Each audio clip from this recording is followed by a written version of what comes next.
U Menteri Rangba Kajala u Konrad ke Sangma hakalai pautrik kala lingkon. Ula Pyntip baka sorkar pedeng. Kala a jingbit na benta ban sedang no ya kakamti dewiong. Daka jukjing stad saian hakajala Meghalaya. Si benta jong kanika rai keladon ka jinga soi hapedeng ka controller of coal ka sorkar India bat kitrai ban pentrekam ya ka jingtih par hakilai tili ki jaka hakajala. Kata hapendeng shalang West Khasi Hills. Saringkham East Giant Hills, Batlum Yakhi Watsarang East Giant Hills. Haba penpauling ba karensan social media X, Chief Minister Ulaong. Kumbala kular ka sorkar jongi kalapun urlong ya ka jingkular na kabenta ban pleno ya ka kamti dewiong lingba ka jukstat saian ha ka jela da ka bayat relang ringkat ba ka Ministry of Coal. Nalor kini kilai tali sakat artlik application kiladan haka jing bishar banyo ya ka jing menjur ban ngila beteng ban bot dia neki da ka jing kershan ki kinhuan ki bakershan ya ka project bat ka jing shim kya jong ka tnat mining and geology ula ong da ka baban rap ru ba ka ni ka jing shim rai ka de ka jing job ka bakrau na ka benta ka jing kiyo shaprang jong ka jela Meghalaya. Habakren Syllad pathai kubor u Konrad ula ong. Ngasngok men ban Pyntip syaparo bamenta ngila yo ya ka jing menjur ka bakhatdu ban plie ki par dewiong.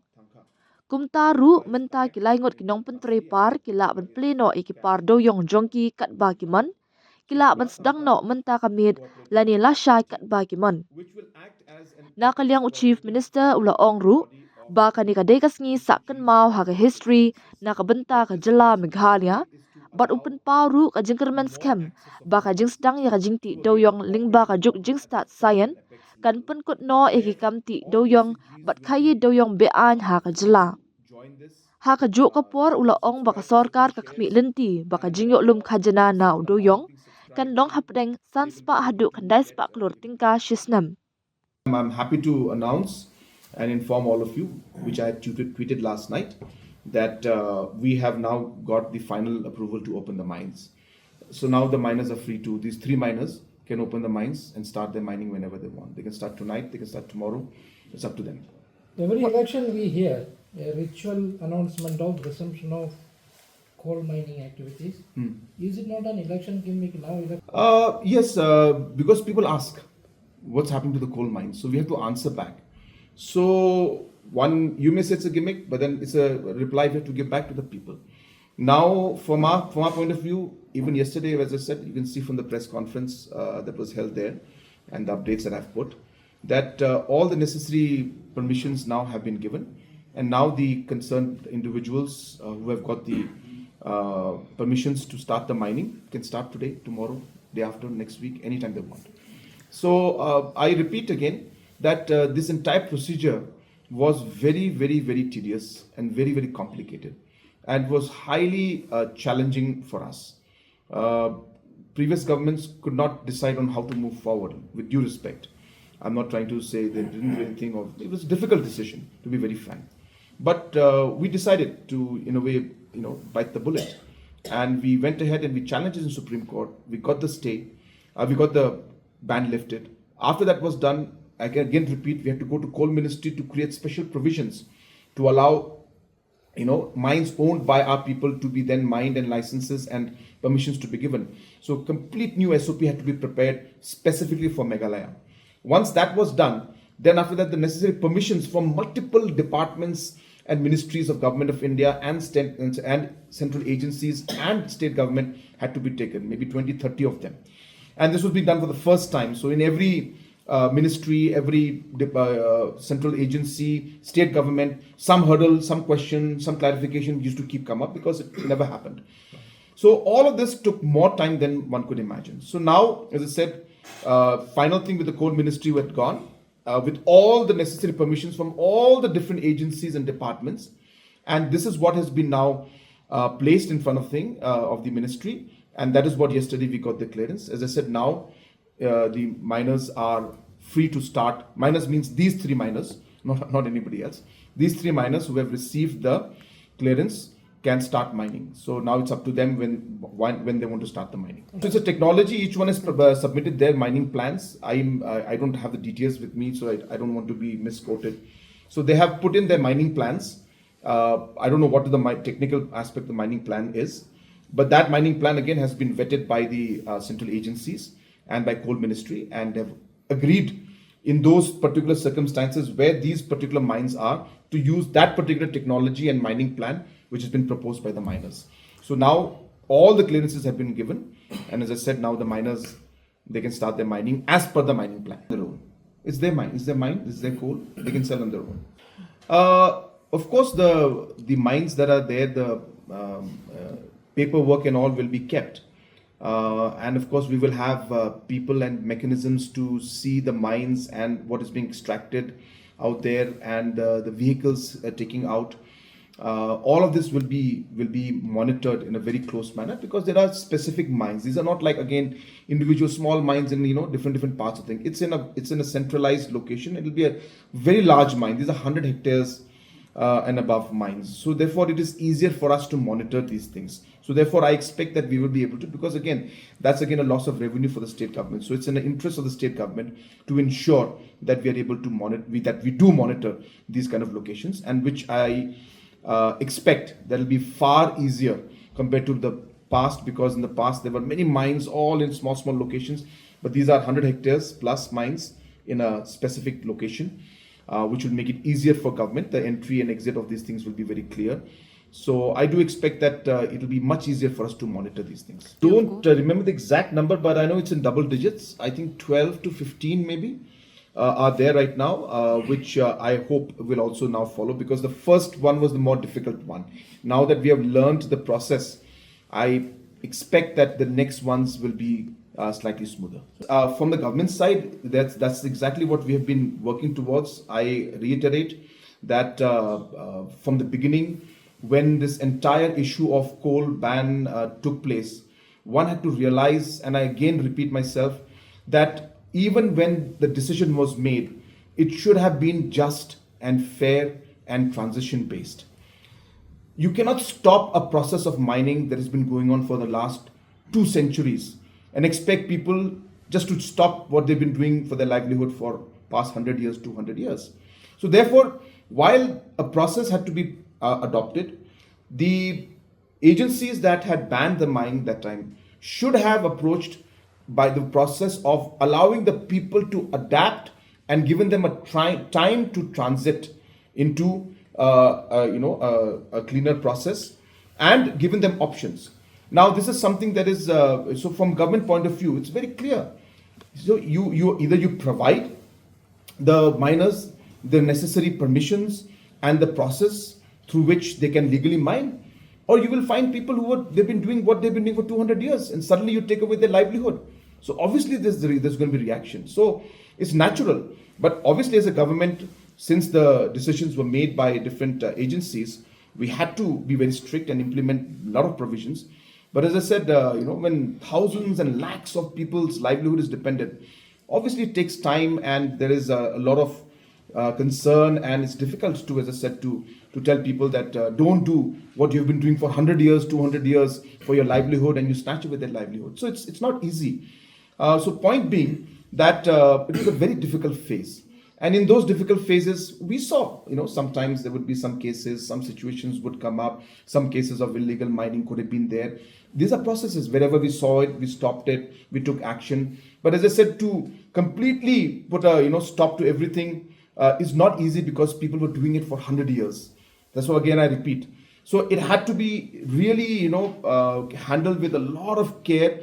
A lot of push had to be put into ensuring that government would clear our files. A lot of meetings with central government agencies and ministry.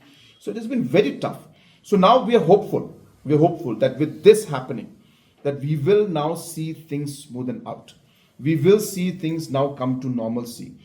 Nobody wants to follow the illegal way. Nobody. Even the miners don't want to do it. But as I said, since their choice was not there earlier, provisions were not there earlier, for their livelihood, they would find some way or the other to sustain their livelihood. And, and it was kind of a difficult situation for them and for us also. But as I said, now that we have come to this point where the licenses have been given and the clearances have been given for 3 miners, and they can start their mining even, as I said, as early as tomorrow, day after, provided they follow the provisions in their mining plan. I'm hopeful that this will be the beginning of us seeing the entire sector become more regulated and more systematic, and all activities which are not proper will see things decrease and hopefully close down all kind of illegal aspects in the coming days. As I said, I don't want to comment on whether it's open cast or what kind of technology is being used, because every mine, every location will have a different mining plan, and they'll have to go in a scientific manner, and they will have to take the approval of the competent agencies identified by Government of India to approve their mining plan. What I'm saying is that whatever has been approved and whatever will be implemented will be scientific, number one, will be with the approval and stamp of central agencies and Government of India, and therefore it's going to be as per the norms and as per the scientific provisions that are laid down by expert agencies as well as Government of India. It has started. As I said, now the process of regularizing things and smoothing things will happen now. These activities, you have to understand, it's not that we are in a small area looking at few people. These are very, very disconnected areas, locations. Satellites give us certain intel on what's happening, but to be able to actually at the ground find out, we need thousands of manpower and all different kind of support structure and machinery. So it was a challenge. But as I said, now that the entire aspect of scientific mining has come in. So therefore, those issues, hopefully, as we move along, will disappear or will reduce, and we will see more regulated as well as proper scientific mining taking place now. Difficult to say because really we don't know what kind of productions will take place. But going by the past records, the non-tax revenue from royalty used to touch anything between 500-600 crores to even sometimes 800-900 crores a year. So we do expect that it should be at that level or higher, but I think it will be too early for me to comment on that. Let's see how it goes, because it's a scientific production, and there could be some limitations. It could take time for them to reach optimum production levels. So we really don't know how things will go. So let us wait and see. But I gave you the numbers which was there in the past. So I'm hoping it should be at that level or maybe even higher. No, you see, if you look at global practice, there is a concept called just transition, which means justified transition.